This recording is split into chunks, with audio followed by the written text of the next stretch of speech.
Musically speaking, 1967 is remembered as the year of psychedelia, and Pink Floyd were all over the British press throughout the whole year. Their first album, Piper at the Gates of Dawn, was released in August 1967, but prior to that, Pink Floyd released 2 singles, Arnold Layne and See Emily Play. This is how the British press reacted to them. Arnold Layne was released in March 1967. Derek Johnson reviewed the single for the New Musical Express. The journalist wrote, "This is the group that creates such an impact on stage with their visual effects, flashing lights, color slides and so on. I must say that orally this doesn't strike me as very psychedelic.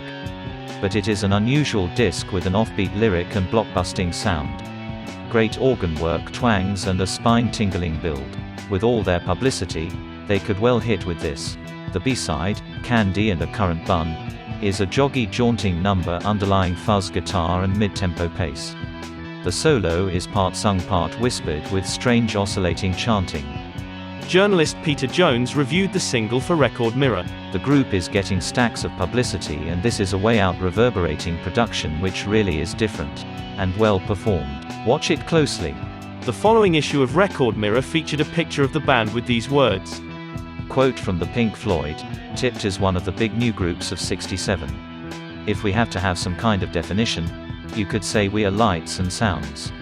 The two mediums complement each other and we definitely don't use them together as a gimmick." Record Mirror added, "They don't, they say, seek to create hallucinatory effects on the audience. But they own up to being musical spokesmen for a new mushrooming movement. Experimentation in all the arts, including music." A month later, Beat Instrumental magazine interviewed Syd Barrett and asked him about the song. Syd said, "Arnold Layne is nothing but a pop record. It wasn't intended to represent anything in particular, it's just us. I wasn't influenced by anything, the title came first and the rest just followed. Yes, we all write songs. In fact, our first album will consist of nothing but originals. About 9 by me, and the rest by the others." The single was recorded at Sound Techniques. Syd commented, "We went in, played the number, and the sound just came. We never go into the studio with any particular aim except to turn out a good commercial record. Whoever writes the song produces it." Beat Instrumental also asked, would the Pink Floyd have had so much success with their first record without so much advance publicity? Roger Waters replied, "The radio stations won't play your record unless you're known. And you're not known until you do something different. You don't get publicity without doing something different, and you're not known until you get some publicity. A record helps you to publicity, but the record won't be played without people knowing who you are.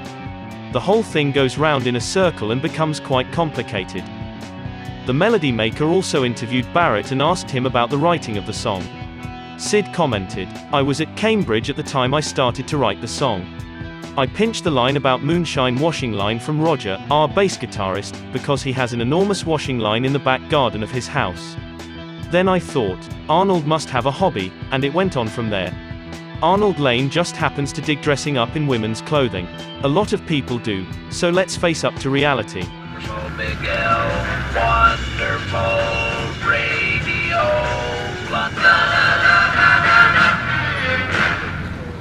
The single was banned by Radio London because the lyrics were supposedly smutty. Roger Waters said, "The pirate stations play records that are much more smutty than Arnold Layne will ever be. In fact, it's only Radio London that have banned the record. The BBC and everybody else plays it. I think it's just different policies, not anything against us."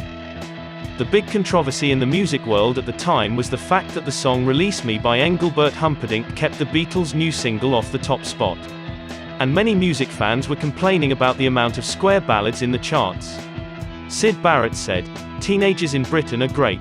Possibly, they're not buying the bulk of records, but they come to life as audiences. Just because Humperdinck is doing so well is not indicative of apathy on the part of the teenagers." Simon D., a BBC DJ, commented on the controversy and criticized Pink Floyd's debut single. Simon D. said, "The spell of ballads might help to bring back a bit of sanity to the scene. The pop scene has had bad publicity, bad records and atrocious lyrics like My Friend Jack by The Smoke, and the Pink Floyd's Arnold Layne. I'm sick of these songs and I refuse to play any more of them. I'm horrified that kids of mine might have to hear a song about a transvestite. We don't need this unnecessary crap. Simon D. wasn't the only one who didn't dig Pink Floyd. A reader sent a letter to Disc magazine and said, "What sort of taste do British teenagers have in attending concerts to hear Jimi Hendrix and his diabolical disciples like the Pink Floyd and Soft Machine when their only claim to musical ability is to make a goddamn awful din?" A reader called Elaine Kilburn responded to the letter a couple of weeks later. How dare Benny Williams say the Pink Floyd make an awful din? The Pink Floyd are a fantastic group, and until he sees them in person he should keep his mouth shut. The Floyd are an upcoming group and I wish them every success with Arnold Layne. That same month, Melody Maker reported, Pink Floyd, whose first single Arnold Layne hit the Pop 50 at number 33 this week, have now completed 5 tracks of their first album. Beatle Paul McCartney has already dropped into several of the sessions and he reports that the album is a knockout. The New Musical Express published a feature on Pink Floyd and wrote about its members and their influences. The magazine reported, Syd Barrett is the mystery man of the group, a gypsy at heart. He loves music, painting, and just sitting talking to people, totally artistic, born and bred on pop music. He used to be a big Shadows fan but now enthuses over the Beatles, the Stones, Donovan and Bob Dylan. Beat Instrumental magazine also asked Barrett about his influences.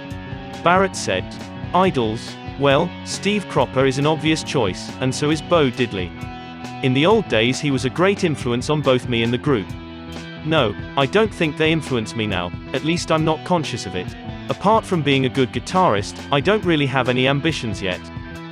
Years later, Pink Floyd's manager Peter Jenner commented that the albums Syd listened to the most in early 1967 were Between the Buttons by the Rolling Stones, Fifth Dimension by the Byrds and Love's second LP. Arnold Layne eventually reached number 20 in the charts.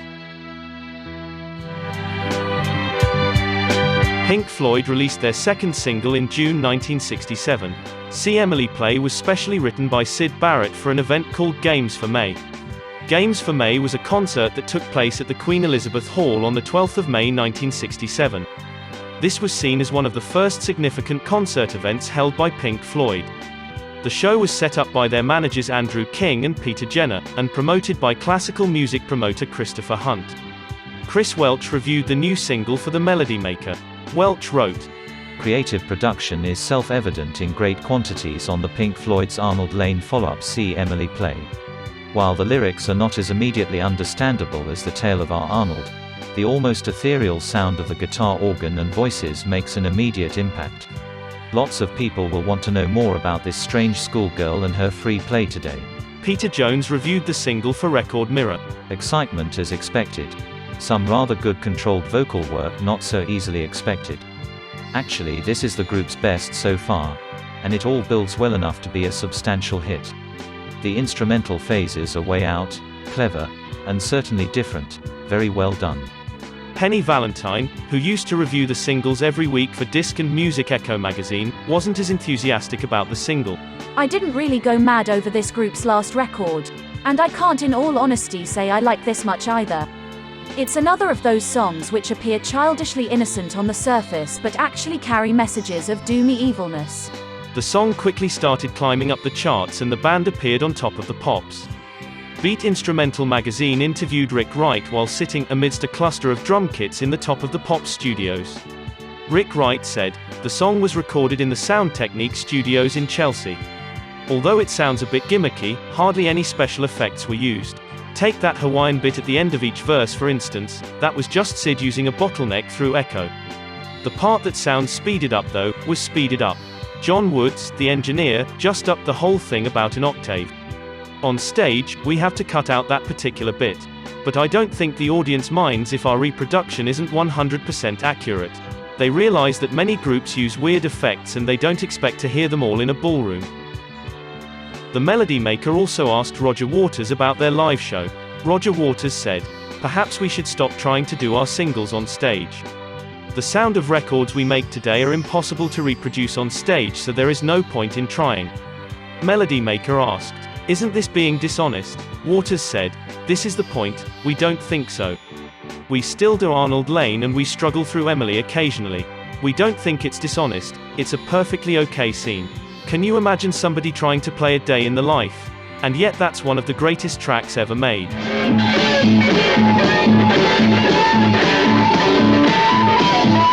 A Melody Maker reader sent a letter to the magazine and said, "Having just seen the Pink Floyd, I'm absolutely bewildered. Can someone please explain what this psychedelic crap is about? Their performance bore no connection with music, and after 3 monotonous ear-blasting numbers, I walked out in disgust. Keep your flashing lights, color slides, freakouts and flower power and give me good old rock and roll." A couple of weeks later, a reader responded, "I cannot understand the views of readers like G. Rollison, who condemns all that is progressive and creative. The Pink Floyd are attempting to explore unknown musical dimensions, and such creativity should be applauded, not stifled. Were it not for people like the Beatles, Eric Clapton, Stevie Winwood, and the Pink Floyd, we'd still be listening to Bill Haley." Another reader said, "The Beatles are old-fashioned and make a pathetic wishy-washy sound, while the Pink Floyd are new, exciting, and above all creative. So why all the controversy over the Floyd not being able to reproduce their sound on stage? Neither can the overrated Beatles." See Emily Play eventually reached number 5 in the charts, and many of the top groups from that era seemed to be impressed by their music. Disc Magazine asked the Small Faces lead singer Steve Marriott to give his verdict on Pink Floyd's new single. Marriott said, "See Emily Play is a beautiful record by some beautiful people." Stevie Winwood said, "See Emily Play I like very much. There's a nice organ on this record." Paul McCartney had already praised their music in the press a few months before. And even Mick Jagger's brother Chris Jagger wrote an article for Disc and Music Echo magazine praising the virtues of Syd Barrett and company. Pink Floyd finally released their debut album a few months later, in August 1967. And as they say, the rest is history.